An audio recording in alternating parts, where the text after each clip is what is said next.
My daughter cut me off after the divorce with her mom. She never picked up my calls nor returned my messages.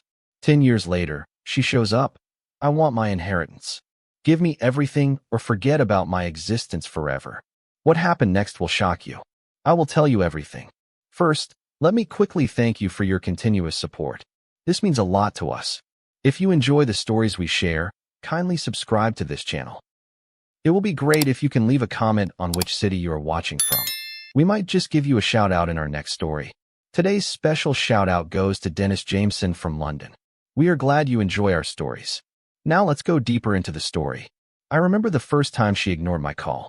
It was a Tuesday, a week after the divorce papers were finalized. I stared at the screen until it dimmed, her name still glowing in the dark like an unanswered prayer. At the time, I told myself she was just angry, caught in the storm of separation, doing what teenagers do, retreating into silence to make sense of adult mistakes.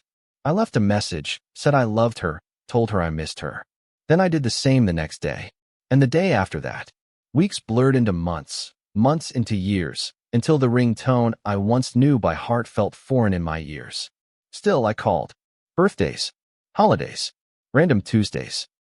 I reached out not because I thought she'd answer, but because the act itself kept me tethered to the hope that one day, she'd remember I was her father. The silence that followed wasn't empty. It was sharp, almost surgical. Every time she didn't answer, it cut a little deeper into whatever faith I had left in being a father to her. It wasn't just the absence of her voice that haunted me. It was the intentional void she left behind. Like I'd been erased, deliberately and without hesitation. Her mother made sure of that. I know how that woman operates, subtle digs, sideways looks, twisting facts until up is down and wrong feels like justice. I'd seen it happen during our marriage, felt it during the court proceedings, but nothing prepared me for how effective she'd be at turning my daughter against me. The last thing she said in court was, "You'll be lucky if she ever calls you dad again." And she was right. Not because I wasn't a good father, but because bitterness has a longer shelf life than love when you feed it every day. I kept the same number for a decade, not out of laziness, but out of hope. Every year I paid the bill, not because I needed the line. I had a separate one for work, but because that number was the last thread that connected me to her. I didn't date for the first few years after the divorce. My friends said I should move on, start fresh, but I was stuck in a loop of guilt and what-ifs. What if I fought harder? What if I'd left sooner? What if I'd seen how much damage her mother was doing to both of us before it was too late? My nights were filled with silent rewatches of home videos, with the sound turned low and the memory of her laughter ringing louder than anything on screen. That little girl with scraped knees and wild curls, who once called me her hero, was gone, and I wasn't sure if I'd failed her, or if she'd just stopped looking for me. Things didn't begin to shift until year 6. That was the year I met Janelle. She worked at the community center where I volunteered on weekends, part habit, part punishment, trying to feel useful in a world where I no longer had the title dad on my resume. Janelle was kind in the quiet way that doesn't need a spotlight. She never asked why I looked like a man who carried ghosts in his pockets. She just offered warmth without the expectation of explanation. Being with her didn't erase my daughter's absence, but it gave me space to exist outside of that grief. For the first time in years, I laughed without guilt. I cooked for someone other than myself. I slept through the night without imagining a phone call that never came. Janelle didn't replace anyone. She just reminded me I still had parts of me worth saving. 2 years later, we married in a small backyard ceremony, with just a few friends and her daughter, Maya, standing beside us. Maya was 15 when I met her. Guarded, wary. She didn't trust easily, and I didn't blame her. But over time, she let me in, not because I tried to be her father, but because I didn't. I was just there, present, consistent. She once told me, "You're the first man who never walked away from me." And I nearly broke down right there in the kitchen. Her words were a balm and a blade. Because no matter how much I loved this new family, there was still that ache. That empty chair, that missing piece I kept pretending didn't matter anymore. But it did. Even if I had stopped waiting for my daughter, I hadn't fully let her go.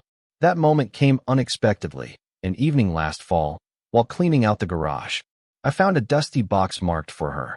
Inside were birthday cards never mailed, a photo album from our last trip to Yosemite, and a letter I wrote the night before the divorce was finalized. I read every page, every line filled with hope and apology, and when I reached the end, I sat there in the fading light and whispered, "I'm done." Not out of anger, not even sorrow, just a quiet release. I put the box in the attic, not because I needed it gone, but because I no longer needed it close. That was the night I stopped calling. I didn't change my number. I just stopped expecting it to ring. 10 years is a long time to hold your breath. It's long enough to raise another child, fall in love again, rediscover yourself piece by piece. I stopped counting the missed birthdays. I stopped asking why. I accepted that sometimes, even blood doesn't bind. What matters is who shows up, who stays, who chooses you even when they don't have to. I didn't think about her anymore, not in the sharp, aching way I once did. She had become a chapter one had read too many times, and I was finally ready to put the book down. But then she showed up. It happened on a Sunday, the kind of Sunday that doesn't ask anything of you, the kind where the house smells like coffee and bacon, where you pad around in slippers with nowhere to be and no one demanding your attention. Maya had just left for college a few weeks earlier, so the quiet had stretched a bit wider than usual, but Janelle and I were adjusting. We were planning to drive up to the lake later that afternoon. Just us, a thermos of soup, and the last warmth of late September sun. I had just finished washing the breakfast dishes when I heard the knock. It was sharp, deliberate, not the kind of knock you hear from a neighbor needing a favor. It was the kind of knock that comes from someone who has rehearsed it, someone determined to be heard, no matter how unwelcome they might be. I dried my hands slowly. Something in my chest tightened, not fear, not exactly, but a ripple of unease, like my body sensed something my brain hadn't caught up to yet. When I opened the door, the past stepped into my present without asking permission. There she stood, my daughter, 10 years older, and yet still wearing that same guarded expression her mother had worn like armor. She was taller than I remembered, thinner too. Her hair was darker, dyed or natural I couldn't tell, pulled back in a sleek bun that made her look more like a corporate intern than the little girl who used to fall asleep on my chest during thunderstorms. She looked me dead in the eye and said, without even a hello, "I want my inheritance." No hug, no apology, no trembling reunion or whispered, "I've missed you, Dad." Just that demand, clinical, cold, like a business transaction. It knocked the air right out of me. For a moment, I genuinely didn't believe she was real. I stood there, blinking at her, waiting for some sign that this was a mistake, that she had come for something, anything, other than what was sitting in my bank account. But no. Her eyes didn't flicker. Her mouth didn't soften.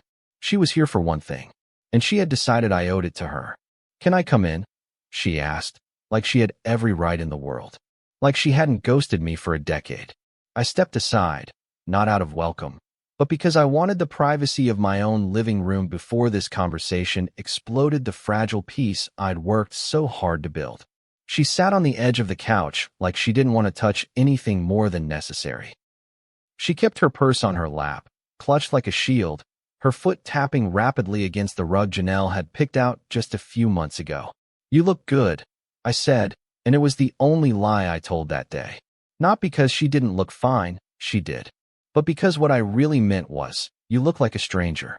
She didn't respond, just crossed her arms and said, "I know you've got money. Mom said you got remarried, that you're doing better now, so I'm here to get what's mine, and I want it all. Everything." I stared at her, stunned, not by the words themselves, but by the brazenness. There was no shame, no guilt, not even curiosity about who I'd become. It was like I was a vending machine she'd decided to shake down for loose change. I leaned back in the armchair across from her and tried to keep my voice steady. "Why now?" I asked. "After 10 years. Why today?" She rolled her eyes like the question bored her. "Because I need it. I'm not gonna beg. You're my father.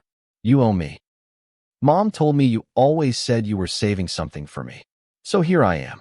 Give it to me or forget I exist forever." That last part, those words, they didn't land the way she thought they would. She said them like a threat, like some grand ultimatum. But what she didn't realize was that I'd already lived through the pain of losing her. I'd already done the grieving. She wasn't offering me anything I hadn't already accepted. Forget I exist. The irony was, I had tried so hard not to. But now, hearing her say it, I realized how easy it actually was. I laughed, not loud, not cruelly. Just a single, breathless chuckle that slipped out like a truth I didn't plan to say aloud. I already forgot about you, I said quietly. You have nothing here. Her face dropped, not in hurt, but in shock. She had expected a fight, maybe even tears.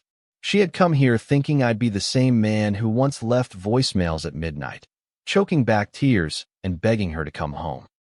But that man was gone. I buried him a long time ago, right next to the wedding ring and the custody papers. What stood in front of her now was a man who had learned, over time and heartbreak, how to choose his own peace. This house, this family, this life, I built it without you. And I'm not going to let you tear it apart because you think you're entitled to something you abandoned.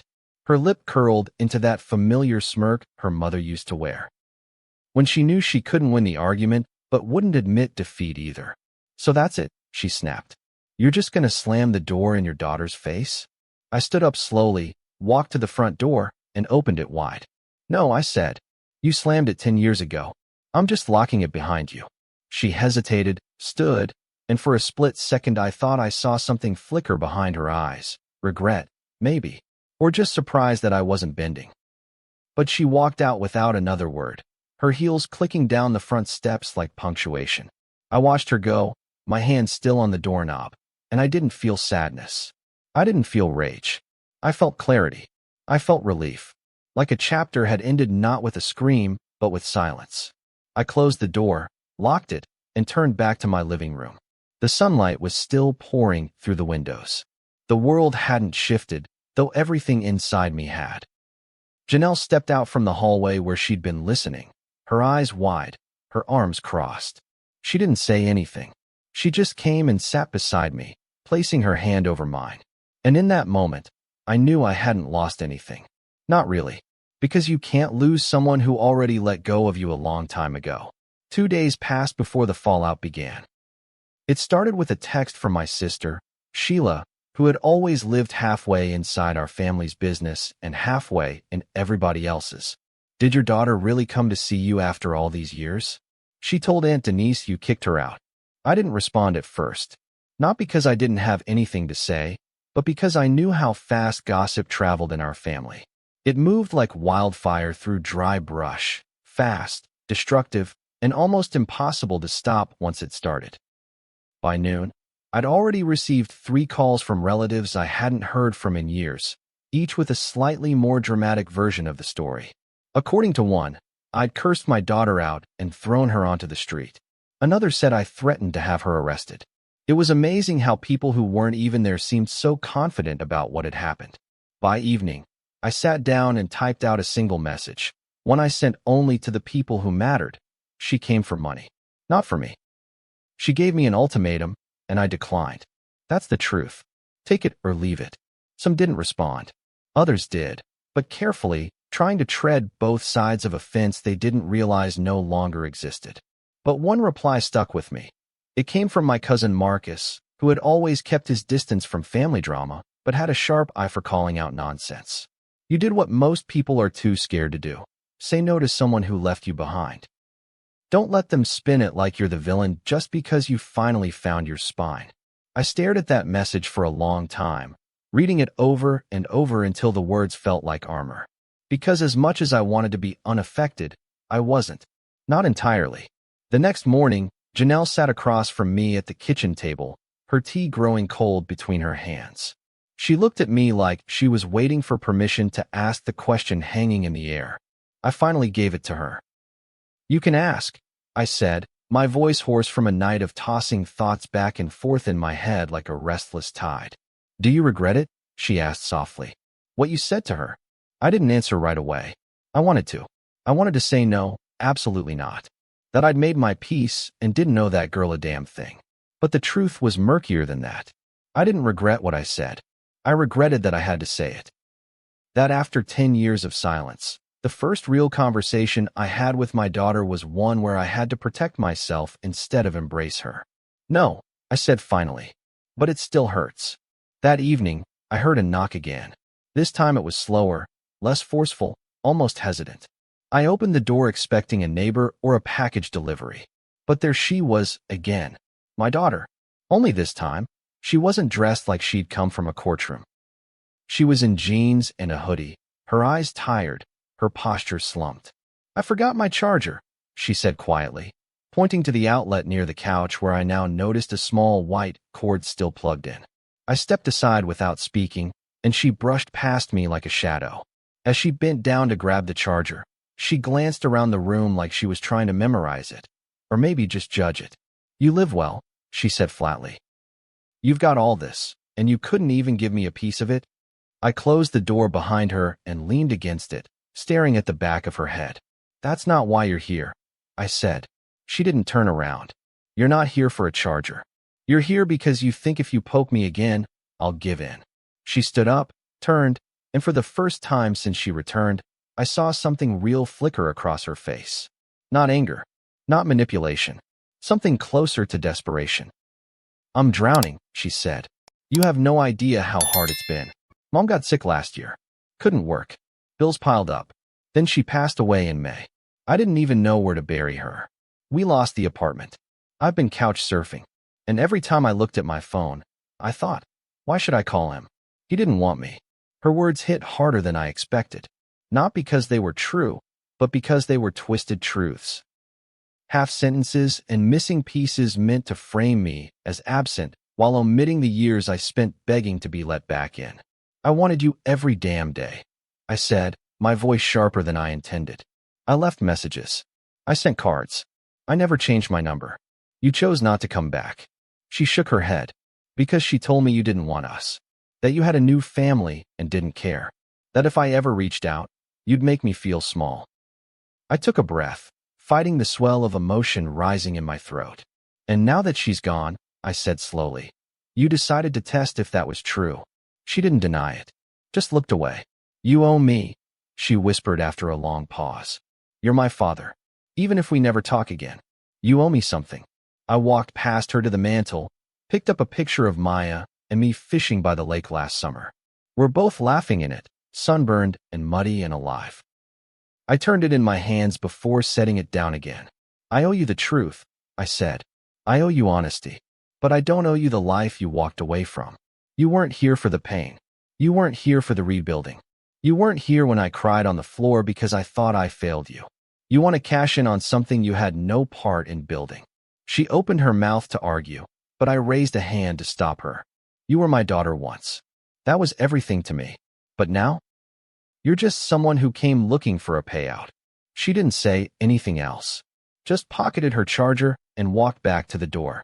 As she opened it, she paused, her back still turned. "If I walk out now," she said quietly, "I'm not coming back." And for the first time, I believed her. But I also knew that I couldn't be held hostage by the fear of losing someone who had already left me once. "Then walk," I said. "But don't pretend it's my fault you're leaving." She stepped out into the fading daylight and didn't look back. I didn't expect her to. The door closed with a soft click that sounded far too gentle for what it signified. I stood there for a moment, hand still on the doorknob, as if part of me expected her to knock again. But silence settled back over the house like an old blanket, familiar, suffocating, and oddly comforting all at once. I didn't move right away. I just leaned against the door, staring into the stillness of the living room. That room had held birthdays, quiet mornings, and hard conversations.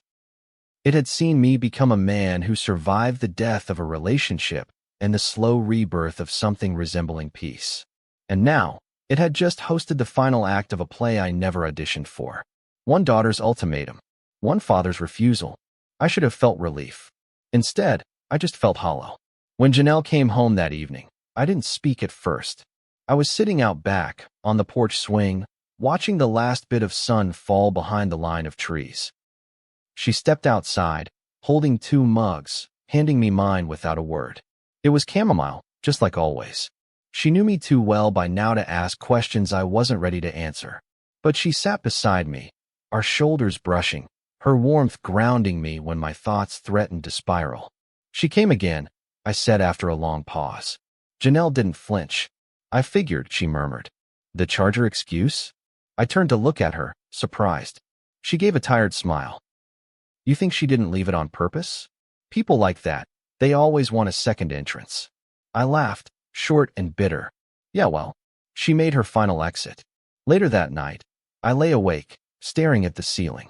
Her words kept echoing in my mind. "Then forget me forever." There was a time, hell, a decade, when those words would have gutted me. When I would have fought them, rewritten them, begged for a different ending. But I wasn't that man anymore.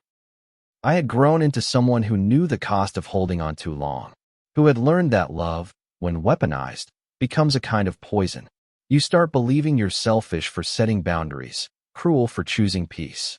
But I wasn't cruel. I was just done bleeding for someone who only showed up to collect the drops. That realization didn't come with fireworks. It came with quiet, like the moment after a storm when everything is still and wet and broken, but also clear. The next morning, Maya called from campus. She was worried about midterms, something about a biology lab, and an impossible professor. I listened, offered encouragement, and smiled when she said, "I just needed to hear your voice." That small sentence cracked something in me, something I hadn't realized was still holding on. For years, I defined fatherhood by absence, by what I'd lost. But Maya had never asked for anything more than presence. No inheritance, no repayment for years missed. Just consistency. I told her I was proud of her, and I meant it. After we hung up, I sat in the kitchen, thinking about the difference between blood and bond. One tied you by birth. The other you built, moment by moment, decision by decision. 3 days later, I got an email from an address I didn't recognize. The subject line was blank. The body of the message was only 5 words. "You really don't care, huh?" No name, no context, but I knew who it was from. I didn't respond. I sat with the message, let it sit in my inbox like a ghost refusing to pass on. I could have replied, could have explained myself, defended my choices, tried one last time to offer clarity. But clarity wasn't what she wanted. She wanted control. She wanted me to feel guilty enough to break. And I wouldn't. Not again. I had spent too many years trying to make someone love me who only saw me as a utility. That weekend, I told Janelle I wanted to take a trip. Nothing big. Just the lake, maybe a cabin, somewhere without cell service or guilt. Somewhere I could breathe without thinking of who might show up at my door. We packed light, and by Sunday night, we were nestled in a quiet cottage with creaky floorboards and the smell of pine clinging to everything. The lake was still as glass, reflecting the stars like a mirror to something steadier than memory. I stood at the edge, letting the cold breeze bite at my skin, and I thought about legacy. Not money, not land, but the kind of story you leave behind. I didn't want mine to be one of bitterness. I didn't want my final chapter with my daughter to be one of open wounds. But I also refused to write her back into the story just because she demanded a starring role. On our last night there, Janelle asked me something that caught me off guard. If she came back one day, just to talk, no demands, no ultimatums, what would you do? I stared at the fire for a long time before answering. "I don't know," I said truthfully. "I think I'd listen, but I wouldn't bend." She nodded, like she understood. "That's fair," she said. "That's more than fair." And it was. Because forgiveness didn't mean access. Closure didn't mean return. And healing didn't require a shared ending. It only required peace. The next morning, I deleted the email. When we returned from the lake, everything felt just slightly shifted, like the furniture of my life had been nudged an inch to the left. Nothing dramatic, nothing out of place enough to be jarring, but just different. The house was quiet again, in a way that felt intentional now, not lonely. I unpacked our bags slowly, folding clothes with a care I hadn't bothered with in years. I found myself wiping down counters that didn't need it, adjusting picture frames that hadn't moved, organizing drawers no one opened. It wasn't anxiety. It was a ritual. One that made me feel like I had control, like I was grounding myself after emotional turbulence. Janelle watched me from the kitchen, arms crossed, her lips curled in that small, knowing smile of hers. She didn't say it out loud, but I could see it in her eyes. You're settling back into yourself. But the outside world didn't allow much settling. By Monday afternoon, my voicemail was full again. Not from work, not from friends, but from extended family members, some of whom I hadn't spoken to since the divorce. One from my aunt. I think you should reconsider. Family's family. Another from an old family friend. She lost her mother, for God's sake. You can't turn your back now. Each message carried the same undertone of moral obligation, the subtle accusation that I was somehow the villain for not throwing open the gates just because she had finally decided to show up. What none of them seemed to understand, what they refused to grasp, was that absence has consequences. You don't get to disappear for a decade and reappear with your hand out, demanding not just money, but access, respect, trust. Those things are earned. They're built over time. They're not awarded retroactively because your biological ties are suddenly convenient. I ignored the calls for 2 days.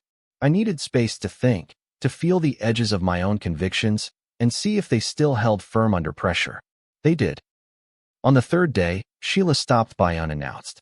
I opened the door to her standing there with that half-worried, half-judgmental expression she'd perfected over the years. She didn't wait to be invited in. She just walked past me into the living room, dropped her purse on the armrest, and said, "You're really gonna let this be how it ends?" I sighed and shut the door, slower than I needed to.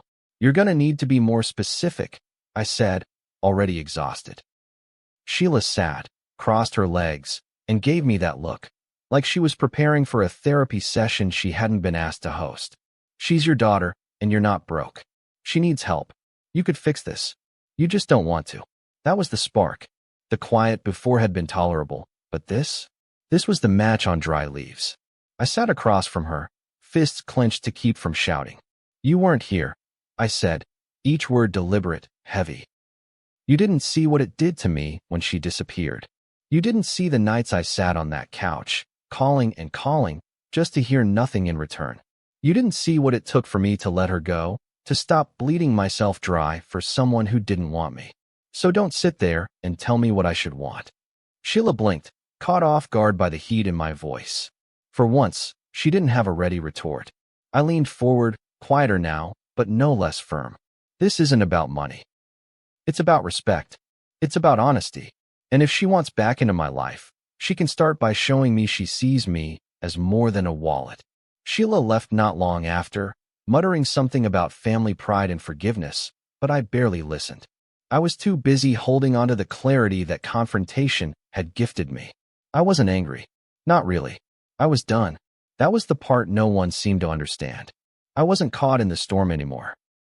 I was standing on dry land, watching everyone else try to drag me back into the rain. But I wouldn't go. I had spent too long getting dry, too long healing. That night, as Janelle and I made dinner together, sautéing vegetables, listening to Maya's voicemail about how she'd aced her lab, I realized something. Peace isn't loud. It doesn't announce itself. It just sits beside you, quietly, and waits for you to notice that nothing is missing. Still, part of me couldn't help but wonder what would happen next. People like my daughter didn't just vanish. There would be another call, another message. She hadn't gotten what she wanted, and something told me she wouldn't let that go easily. I wasn't afraid, but I was prepared.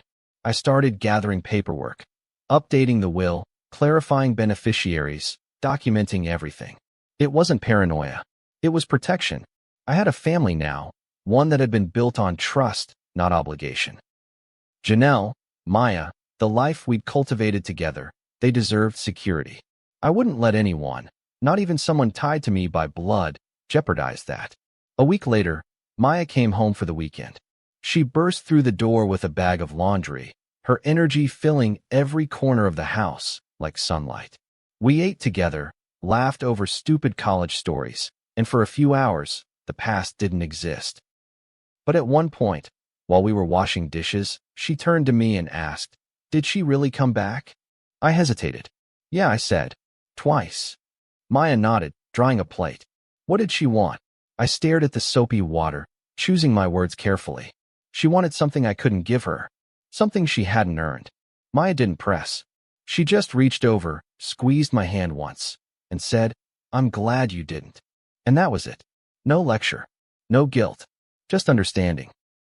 It was the kind of support I'd spent a lifetime craving, and it came from someone who chose to love me, not someone who demanded I prove myself worthy of it. Peace, I've learned, doesn't arrive in fanfare. It doesn't knock or announce itself with applause. It's something quieter than relief, steadier than forgiveness. It shows up after you've burned the last bridge with wet matches, when you've finally stopped hoping someone will cross over it to find you.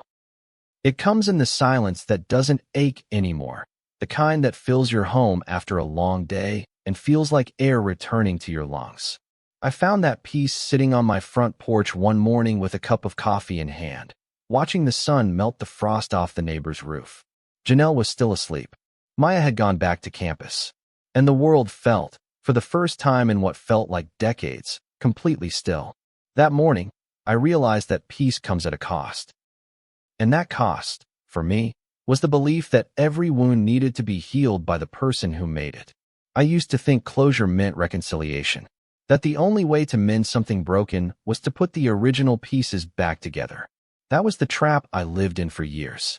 I waited for her, my daughter, to come back and say the things I needed to hear. I imagined scenarios where she would finally realize what her absence did to me, fall into my arms, cry for lost time, beg for a second chance. But none of that happened. When she came back, she didn't bring an apology. She brought a demand. And when she left again, it wasn't with regret. It was with the arrogance of someone who still believed the world owed her something just for existing.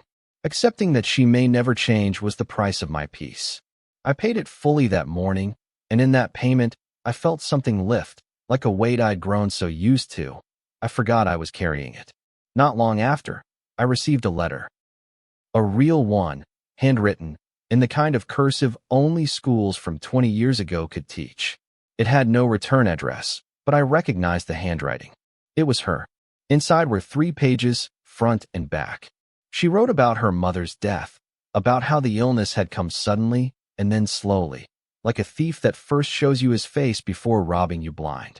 She detailed how alone she'd felt, how much pressure she was under, how tired she had been of pretending to be strong.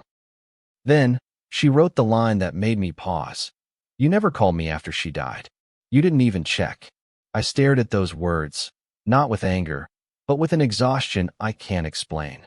I had spent 10 years calling, 10 years begging for connection, and the one time I stayed silent, it was used as evidence of my indifference. That letter wasn't about reconciliation. It was about shifting the blame, about making me the villain so she wouldn't have to see herself clearly. I didn't respond. Not because I didn't have words, but because I no longer had the desire to explain myself to someone who didn't want to understand me. I folded the letter back up, placed it in a drawer I rarely opened, and went about my day. I cooked dinner for Janelle, kissed her cheek as she told me about a new coworker who couldn't stop gossiping. I called Maya, congratulated her on a scholarship she'd just earned.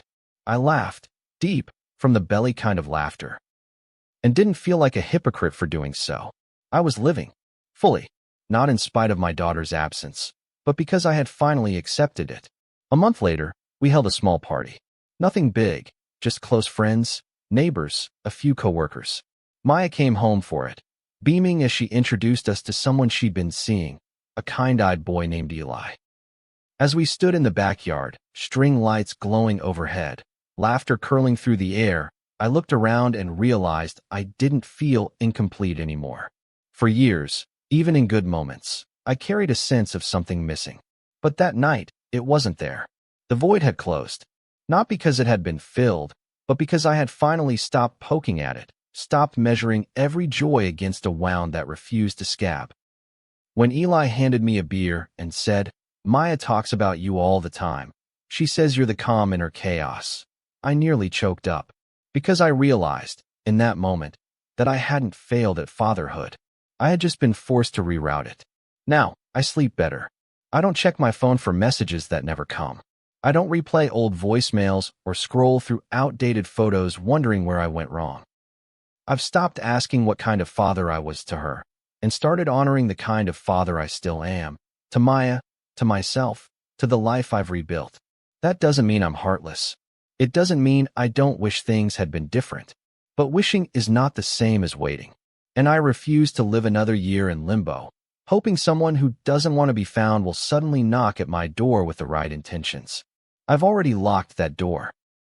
And if she ever comes again, I'll meet her with honesty, but not with access. I'll listen, maybe. I'll offer civility. But I will not open my life up like a bank vault for someone who only shows up in crisis. Because peace, hard-won and dearly kept, is not something I'm willing to gamble again. And that's what people never talk about. The cost of peace. The choices you have to make. The people you have to let go. The parts of yourself you bury so you can grow something new. But when you finally pay that price, when you finally stand in the calm after the storm, it's worth every painful cent. Because you realize the only thing more exhausting than walking away is staying somewhere your soul no longer belongs. If you've ever had to choose your peace over a person you once loved, this story is yours. Sometimes the strongest thing you can do is walk away without looking back and stand firm in the life you've built without them. If this story hit home, like the video, share it with someone who needs to hear it, and subscribe for more real, raw stories about family, boundaries, and the cost of healing. See you soon in the next story.